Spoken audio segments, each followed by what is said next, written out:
Equation for the application of first order DE. So the last application would be RL circuit. So ang RL circuit, ang simplest example niyan or most common example is an atypical antenna. So maraming klaseng antenna, pero ang ginamit ko lang dito is the RL circuit. So pag sinabing RL, meron kang resistor, meron kang inductor. So R stands for resistance and L stands for inductance. So inductance is yung coil. Kung maalala nyo nung physics nyo ng high school or sa STEM nyo kung may nag-STEM sa inyo. So, ganyan po yung typical circuit ng antenna. May voltage source, may switch, and then ito yung inductor mo, and then ito yung resistor mo.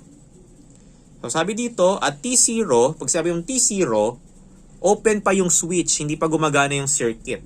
So, ang tawag sa current na existing, pag open pa yung switch, transient current. And then, if closed na yung switch, so T is equal to N. So, if N yan, N equals to 1, 2, 3. So, kung anong unit of time yan.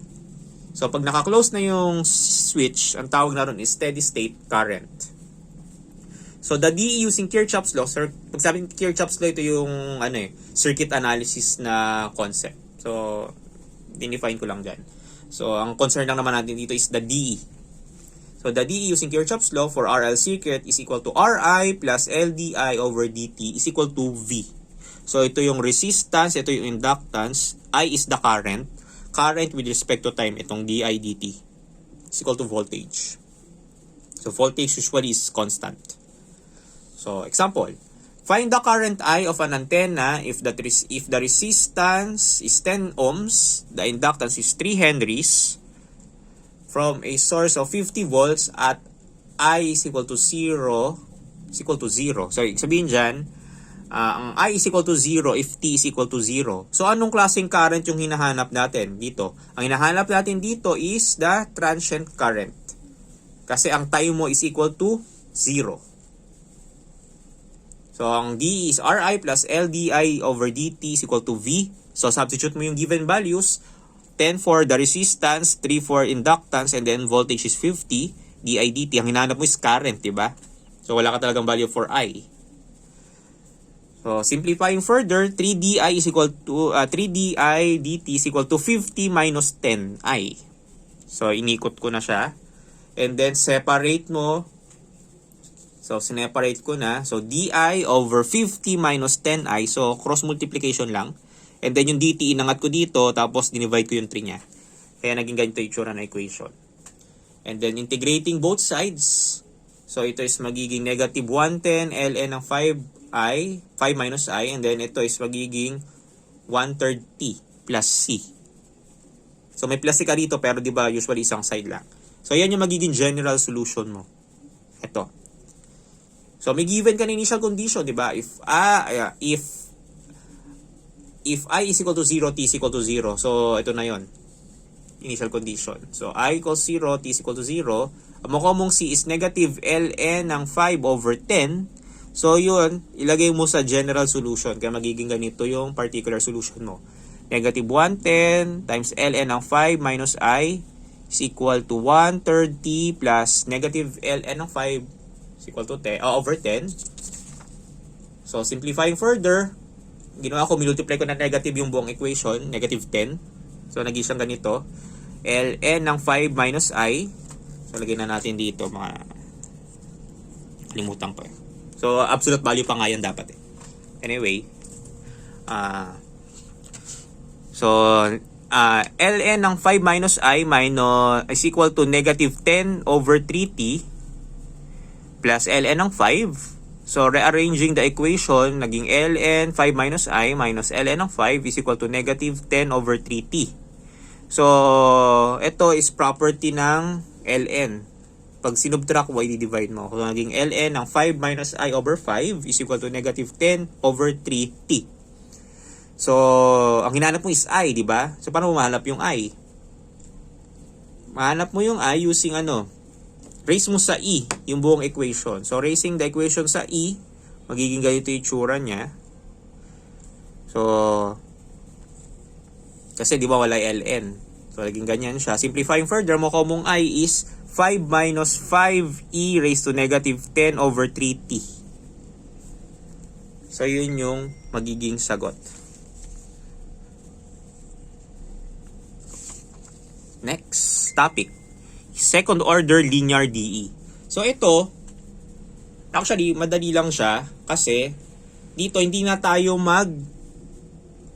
gagamit ng differential equation. Kasi, binigay na yung general solution. Ang gagawin mo dyan is sa substitute na lang. Doon sa general solution, yung mga common roots. Kasi ito, sinolve na to ng DE eh.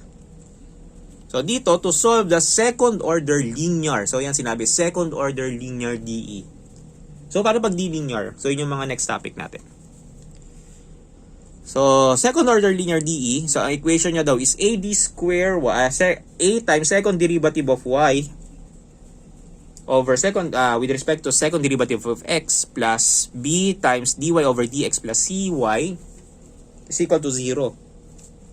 So, pag ganyan daw yung form, so where a, b, c are constants, so gumamit tayo ng d operator. So, setting d is equal to d over dx, as kung d square yan, so d square over second derivative of x. So, depende sa given, basta ganyan yung magiging form.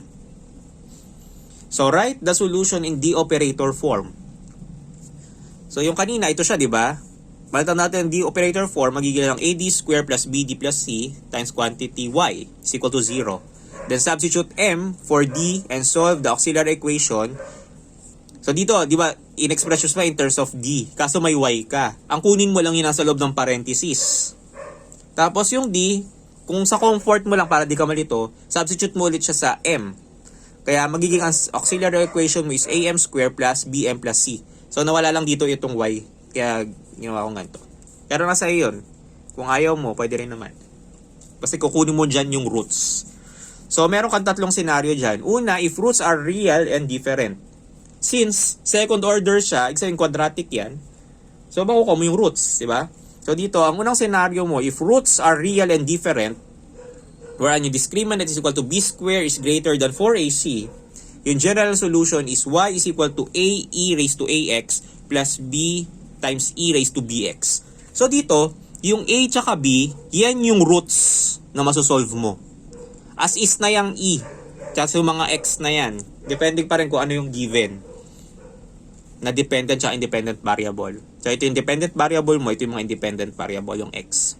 Tapos yung a tsaka b, constants din yan.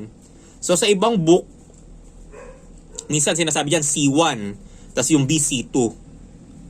Kasi constants lang naman yung a tsaka b, yung malalaki.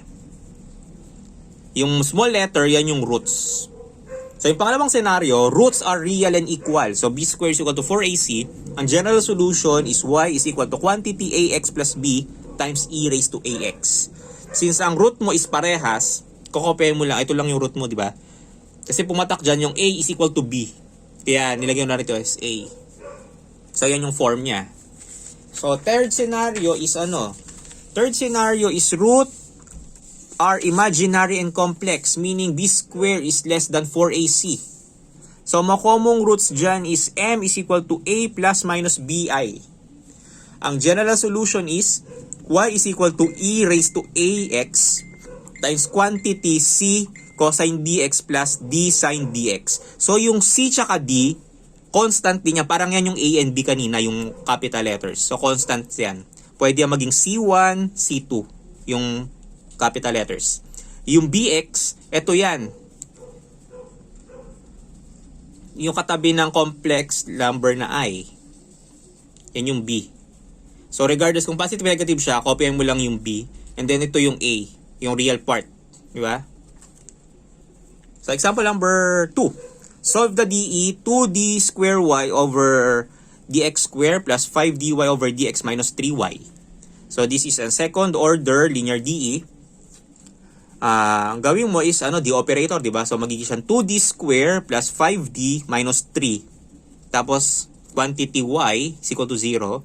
Tapos, palitan mo siya in terms of m para makuha mo lang naman yung roots. So, magiging siyang 2m square plus 5m minus 3 is equal to 0. So, factoring, magiging siyang 2m minus 1 times m plus 3. So, ang roots is 1/2 and negative 3. So, roots are real and different. Therefore, ang gagamitin mo is ito. Y is equal to A times e raised to ax plus b times e raised to bx. Yan yung magiging ng general solution. Substitute mo yung common roots dyan sa a and b, which is 1/2 and negative 3. So, ito siya. So, ang sagot pala is y is equal to a times e raised to x over 2 plus b times e raised to negative 3x. So, sinabi dyan, in some books, instead of a and b, they use c1 and c2.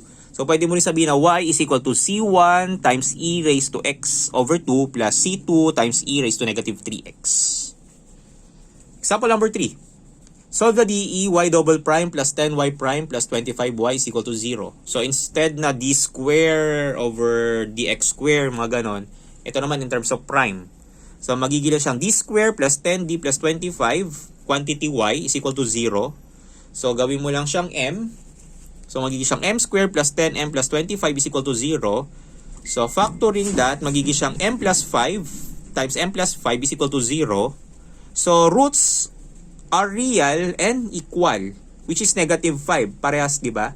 So, again, ang gagawin mong form naman, pag roots are equal and real is ito. Y is equal to ax plus b, or quantity ax plus b times e raised to ax. So, a and b na capital are constants. So, ito yung magiging sagot.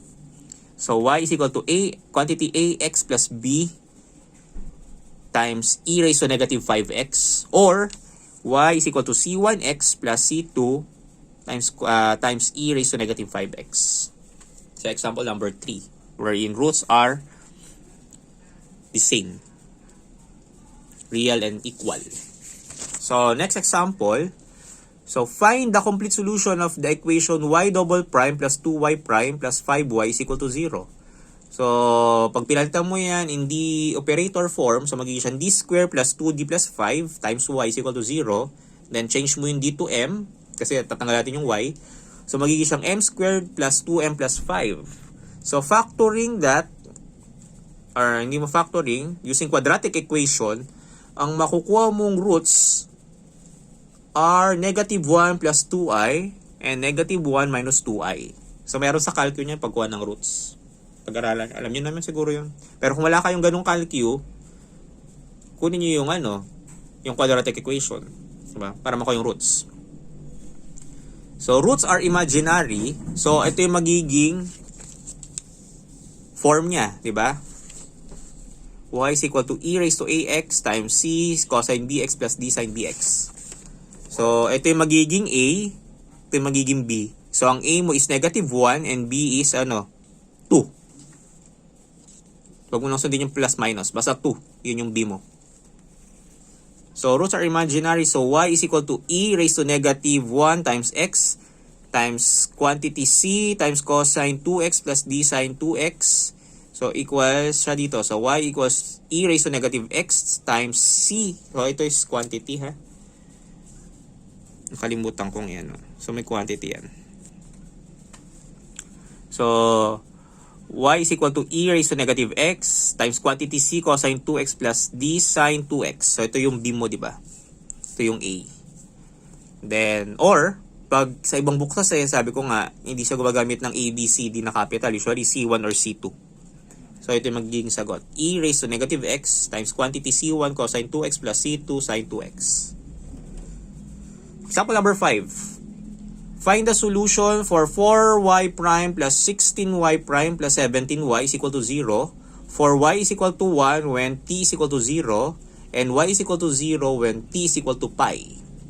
So, ito may given na initial condition. May dalawang initial condition. So, solve muna natin. So, 4d square plus 16d plus 17 times y, so equal to 0. So, in terms of m, magiging siyang 4m square plus 16m plus 17 is equal to 0. So, using the quadratic equation, para makuha yung roots. So, m is equal to negative 2 plus minus 1 of 1/2 I. So, ang a mo is negative 2, ang b mo is 1/2. So, pag sinubstitute mo dyan, since roots are imaginary, ang format mo is magiging ganito. Y is equal to e raised to negative 2t times quantity c cosine t over 2 plus d sine t over 2. So, ito na yung general solution. Kaso may given tayo na may given ka na initial conditions. So substituting, kasi di ba, dito sa equation mo may dalawang unknown, yung C tsaka D. So kung dalawa yung unknown, dapat dalawa rin yung set ng initial condition. Kaya dito, substituting y is equal to 1, then t is equal to 0, makukuha mo dyan yung c which is equal to 1. Substituting mo naman na y equal to 0 and t is equal to pi, makukuha mong d is equal to 0. So substitute mo tong mga conditions na to dito sa general equation mo. Since ito is 1, mareretain yan. Ito, since d is 0, mawawala ito. So ang sagot is y is equal to e negative 2t cosine t over 2. So yan yung particular solution. So next topic would be high order DE and then Wronskian na determinant.